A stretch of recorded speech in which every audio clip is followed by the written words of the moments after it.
Hi, welcome. In this video, I want to take a few minutes to talk about this issue of dogs that will actually take the pain of a remote collar, even on the highest static setting, in order to gain fulfillment, beyond the device. Actually, push through the boundary lines of that device. And here, what that really shows is, and this goes right to the core of what I'm saying about certain devices and how it really prevents people from getting into the trenches of the relational trenches with bringing the owner focus onto the owner changing, creating meaningful influence as defined at the social relation level with dogs. Is that what'll happen is really what you're setting people up for when you use certain things such as remote collars is again this appearance-based picture that the person has a certain level of influence and control over the dogs. In reality, they really don't. And then when it's put to the test, it all falls apart. Now, I had a situation happen a few years ago where I got involved with helping a lady in Canada. I'm sure she wouldn't, I'm not going to mention her name, but she wouldn't mind me mentioning this story. It had a very positive outcome, ended up saving her dog. But originally, she was having problems with her dogs, and she sought out help. Dogs are holding power. And just like going through the numbers, first she went to a food tree trainer and didn't have any success there. These dogs are pit bulls, they're high drive dogs. And then she went to a remote collar trainer.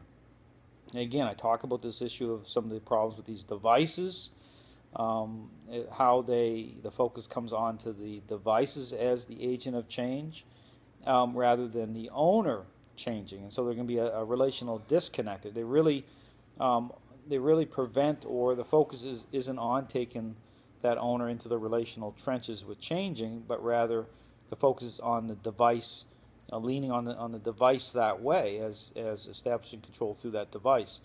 Now here, a situation happened with her. Again, she brought these devices online, these remote collars, went through the whole training, scenario. And what happened was she was on her property, out walking her dog. Funny thing is, she even bought one of those Cesar Millan backpacks. You give your dog a job.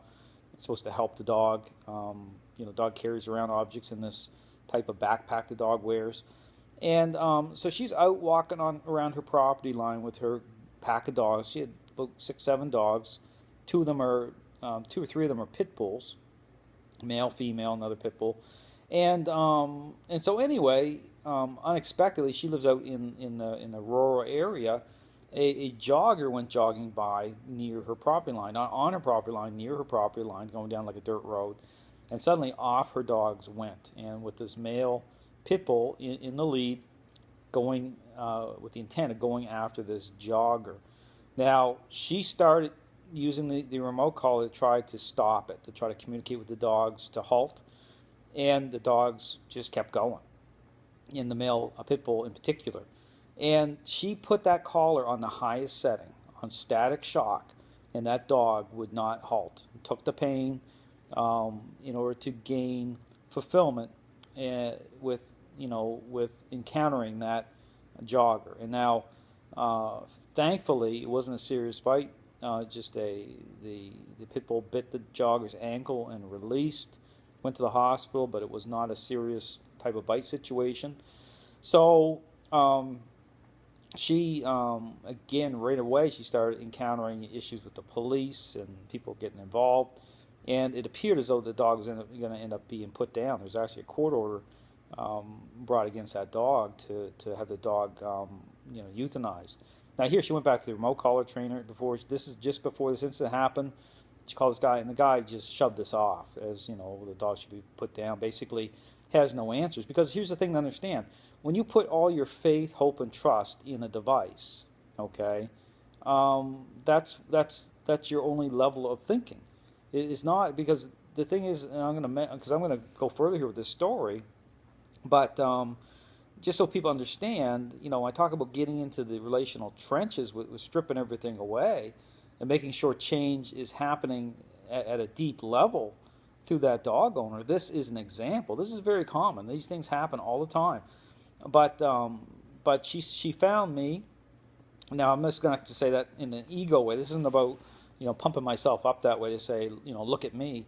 Because again, I'm not the one doing the hard work. I mean, I point towards nature and say, here's the answers. This is what you need to do, and it'll be difficult, but it can be done. And stripping everything away. And this is what happened in this situation. Stripped away all these devices. Started focusing on making sure change was happening in and through her. And making sure the integrity of the script. If you see the method, how I use it, I don't get focused on this picture. Okay, just on making sure the motives align, the motives clean up. Okay, so it's very intentional. There's a basic formula I follow, and I stick to it. And she was successful. And the court order ended up getting thrown out, and the dog was saved, and it was a very happy ending for her dog. And but here the thing to understand is, and this is what I'm talking about, this issue of people who put all their focus on these devices, is that it takes the focus away from investing investing in the person at the level needed to change how they think, to really get into the person's head that way. Because again, dogs share a very profound connection with us. This is the thing to understand. There's real depth to it. They know, our thinking processes, our personality type, that all has weight on this relational scale with how the scale tips towards strength or weakness is defined through nature. I mean, you look at physical force, again, it's defined relationally, but again, it's all about how people think. And this issue of of change itself, defining change, it's just getting down to the basics. Just a leash, a flat collar, integrity of script. If you watch how I'm doing it, it forces that owner. It brings them into a crossroad, so to speak, where it brings them into almost a crisis point, because how they thought, their emotions, how it's all tied in. It forces them to reconcile those thoughts, feelings, emotions. Reconcile them through leadership, and then change the perceptions that way. But it's all about how everything lines up. It's stripping away these devices, because again, what happens is these dogs will push through that, and in fact, because they're in control, they still have power, and it's very deceptive, especially when something comes out, enters the scene, and the person assumes that they have a certain level of control and they don't, and then the dog will push through that. They'll take the pain. To get to the other side. So anyway, if you're dealing with a situation, just understand you want to get to the core of the problem. You need to really focus in on if you're the dog owner yourself, as really making sure that you're coming into the right relationship through leadership. The method itself is very important. If you watch my methods, how they come together, how they impact or influence the dog's decision-making process, it's very intentional.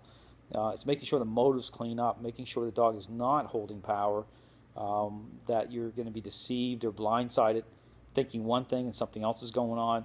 Not getting caught up in this mainstream picture, and with certain devices, just steering clear of them. I mean, because the problem is, once you invest that way and you start to pivot off certain devices or certain ideologies, you're not going to be able to even tell if that picture's counterfeit or not, because you're not looking at response that way. You're not qualifying the motives that way. I guarantee that's not happening.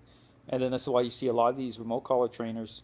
They're using, it's a hybrid approach. They're using treats on top of that, using certain concepts such as counter conditioning. And again, it's just a wishy-washy mess. And a lot of times, again, the motives just don't clean up. It does not. It's not helpful. It takes the focus away from the owner being the agent of change, which is critical. So anyway, just something to think about. If you use remote collars, I mean, just think of what the response is going to be. If something bad happens, ask yourself the question: do you think that remote collar trainer is going to, have any depth to actually look beyond that stuff? Absolutely not. The dog's going to take the hit. That's just how it goes down. It has to go down that way. No different treat trainers.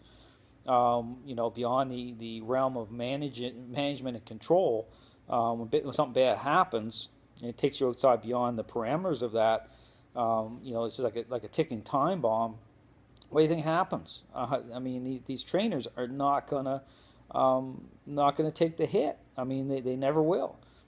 Just easy to blame the dog. The dog doesn't have a voice that way. I mean, they'll say bad blood. They'll say, give it more time. They'll say all sorts of things. There's 100 different things they'll say because I hear it constantly. I mean, over 50% of the people I help continue to come from these systems, balance systems included. It's a mess because the ability to deal with extremes comes from getting into the relational trenches that way, making sure change is happening in and through the person the right way. That's the only way the motives clean up, that you can get dogs back from the edge. Otherwise, it's all deception. So anyway, just something to think about. Thanks for watching.